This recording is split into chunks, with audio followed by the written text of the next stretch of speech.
लगता एरिया है, वहाँ पर कांग्रेस मजबूत। इसी बीच आपको बता दें कि हरियाणा विधानसभा चुनाव और मुख्यमंत्री भजनलाल शर्मा का प्रचार, इसको भी याद रखना बहुत जरूरी है।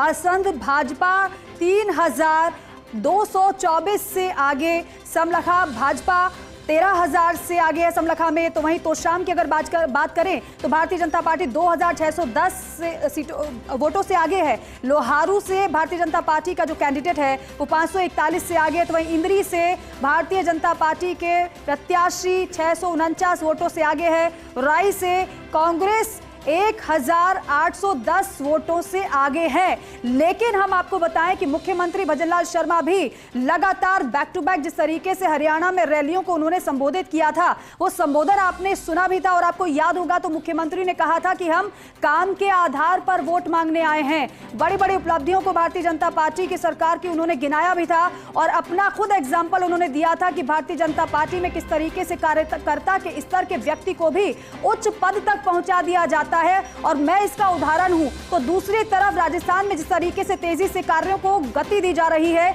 उसका जिक्र भी मुख्यमंत्री ने किया था। और कहीं ना कहीं ये जनता को विश्वास दिलाने में कारगर साबित हुए हैं शब्द कि यहां पर एक बार फिर से भारतीय जनता पार्टी को आप चुनते हैं तो फिर यहां विकास की रफ्तार थमेगी नहीं, रुकेगी नहीं, बल्कि उसी गति से आगे बढ़ेगी। हरियाणा विधानसभा चुनाव और मुख्यमंत्री भजनलाल शर्मा का प्रचार बेहद महत्वपूर्ण रहा है। जहां जहां पर जिन जिन सीटों पर प्रत्याशियों के समर्थन में मुख्यमंत्री भजनलाल शर्मा ने संबोधित किया था रैली को, जनसभाओं को, वहां का परिणाम आप देखिए कि किस तरीके से सुखद रहा है भाजपा के लिए।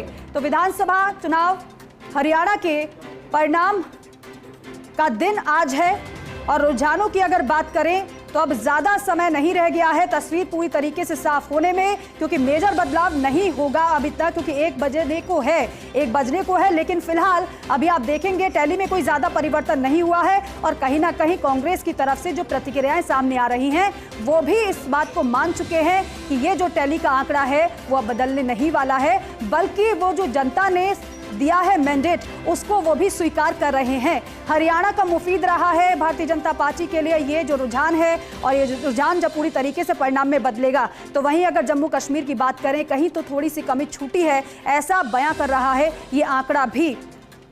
भजनलाल शर्मा का जिस तरीके से प्रचार हमने देखा उसे एग्रेसिव प्रचार भी कहा जा सकता है। लेकिन प्रचार की सबसे बड़ी बात यही रही कि प्रचार भी किया तो विपक्ष पर ज्यादा निशाना नहीं साधा, बल्कि अपनी सरकार की उपलब्धियों को बताया कि बीते 10 सालों में भारतीय जनता पार्टी की सरकार ने क्या आपके लिए कार्य किए हैं, भ्रष्टाचार की किस तरीके से कमर तोड़ी है। और अगर आपके मन में बदलाव की भावना भी आ रही है तो आप ये जरूर सोच लीजिएगा कि यहां पर अगर बदलाव होता है तो एक बार फिर से भ्रष्टाचार चरम पर हो जाएगा। पुराने दिनों को याद भी दिलाया गया था मुख्यमंत्री की तरफ से। लेकिन फिलहाल जो रुझानों में भारतीय जनता पार्टी हरियाणा में बहुमत की ओर आगे बढ़ रही है उससे भारतीय जनता पार्टी गदगद नजर आ रही है।